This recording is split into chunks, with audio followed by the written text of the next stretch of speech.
चलिए आज एक ऐसे शब्द को समझते हैं जिसे हम रोजाना इस्तेमाल करते हैं, पर शायद ही कभी इसकी गहराई में जाते हैं।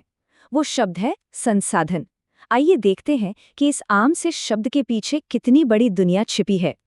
तो शुरू करते हैं एक सवाल से। सोचिए, एक कंघा, शहद की एक बोतल और पीने का पानी, इन तीन बिल्कुल अलग अलग चीजों में आखिर कॉमन क्या हो सकता है?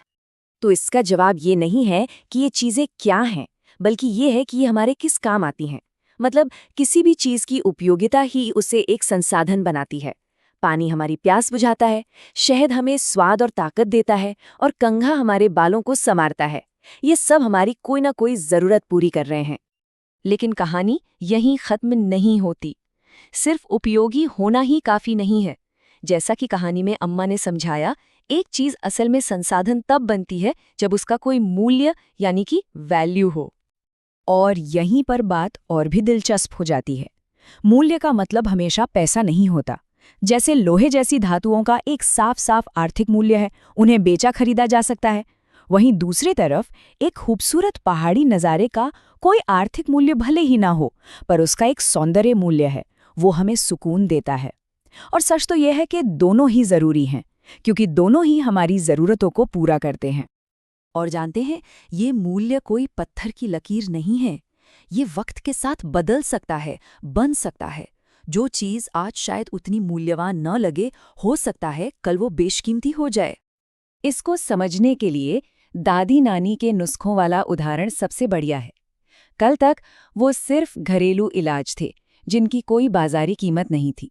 लेकिन आज जब एक मेडिकल कंपनी ने उन नुस्खों को पेटेंट करा लिया, तो अचानक वही नुस्खे एक कीमती आर्थिक संसाधन बन गए। देखिए कैसे समय और ज्ञान ने मिलकर एक चीज का मूल्य ही बदल दिया। ठीक है, तो अब हम ये समझ चुके हैं कि कोई भी चीज संसाधन अपनी उपयोगिता और मूल्य की वजह से बनती है। तो जाहिर है अगला सवाल यही उठता है कि अच्छा, तो फिर ये संसाधन होते कितने तरह के हैं? चलिए देखते हैं। इन्हें मोटे तौर पर 3 हिस्सों में बांटा जा सकता है। पहला, प्राकृतिक, जो हमें सीधे कुदरत से मिलते हैं।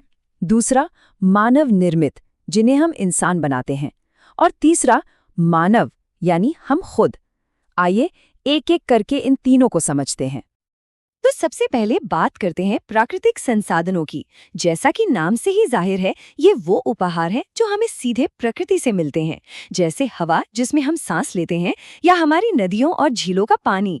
हम इन्हें बिना ज्यादा बदलाव किए इस्तेमाल करते हैं। पर रुकिए, सारे प्राकृतिक संसाधन एक जैसे नहीं होते। कुछ होते हैं नवीकरणीय, मतलब रिन्यूएबल, जैसे सूरज की रोशनी या हवा, जो जल्दी से फिर बन जाते हैं। और दूसरे होते हैं अनवीकरणीय, यानी नॉन रिन्यूएबल, जैसे कोयला और पेट्रोल, जिनका भंडार सीमित है और जिन्हें बनने में हजारों लाखों साल लगते हैं। और यहीं पर एक जरूरी चेतावनी है।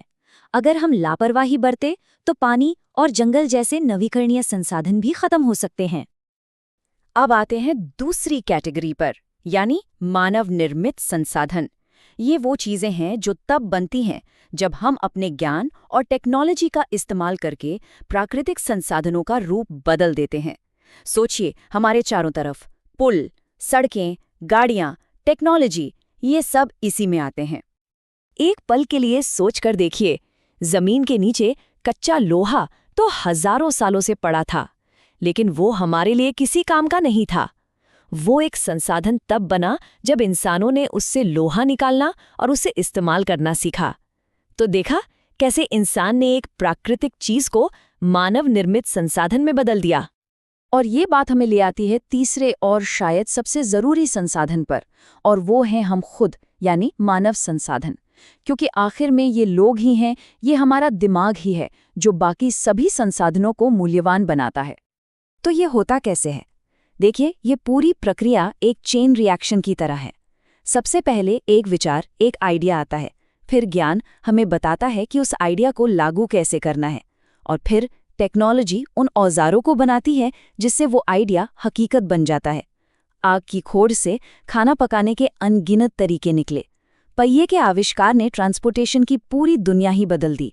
हर खोज और नए संसाधनों के दरवाजे खोलती है।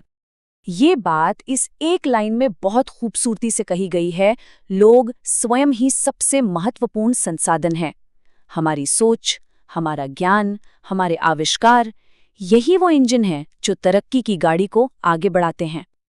लेकिन इस सारी तरक्की का एक दूसरा पहलू भी है, एक स्याह पहलू। अगर हम सावधान न रहें तो हमारा भविष्य मोना के उस बुरे सपने जैसा हो सकता है, जहां पृथ्वी का सारा पानी सूख चुका है, सारे पेड़ कट चुके हैं और लोग भोजन और छांव के लिए निराश भटक रहे हैं। ये सपना सुनकर किसी के भी मन में यही सवाल आएगा जो मोना ने पूछा, अम्मा, क्या ये सच में हो सकता है? और अम्मा का जवाब वो हमें सच में सोचने पर मजबूर कर देता है। हाँ, अगर हम सावधान नहीं रहे तो जो संसाधन फिर से बन सकते हैं वो भी बहुत कम हो जाएंगे, और जो फिर से नहीं बन सकते वो तो पक्का ही खत्म हो जाएंगे। ये एक बहुत बड़ी चेतावनी है। तो फिर रास्ता क्या है? क्या हम इस बुरे सपने को हकीकत बनने से रोक सकते हैं? जी हाँ, और इसका जवाब है सतत पोषणीय विकास, यानी सस्टेनेबल डेवलपमेंट। इसका सीधा सा मतलब है संसाधनों का इस्तेमाल ऐसे करो कि हमारी आज की ज़रूरतें भी पूरी हों और आने वाली पीढ़ियों के लिए भी वो बचे रहें। और अच्छी बात यह है कि ये सिर्फ बड़ी बड़ी सरकारों या कंपनियों का काम नहीं है। हम सब अपने अपने लेवल पर इसमें हिस्सा ले सकते हैं। और इसका सबसे आसान तरीका है 3R का फॉर्मूला। अपनी खपत कम करें, यानी रिड्यूस, चीज़ों को फेंकने की जगह बार बार इस्तेमाल करें, यानी रीयूज़, और पुरानी चीज़ों को नई चीज़ों में बदलें, यानी रीसाइकिल। क्योंकि बात सिर्फ चीज़ों को बचाने की नहीं है, ये एक पूरी सोच है, जीने का एक तरीका है। इसका मतलब है कि हम धरती पर मौजूद हर तरह के जीवन का सम्मान करें, अपनी धरती की ताकत और उसकी विविधता को बनाए रखें, और सबसे ज़रूरी, पर्यावरण को लेकर अपनी आदतों और सोच को बदलें। कहानी में बच्चों ने तो अपना काम शुरू कर दिया। उन्होंने पुराने अखबारों से थैले बनाए, पानी बिजली बचाने का वादा किया। तो अब सवाल हम सब पर आता है, हमारी योजना क्या होगी? हम इस धरती के भविष्य के लिए आज क्या करने का संकल्प लेंगे?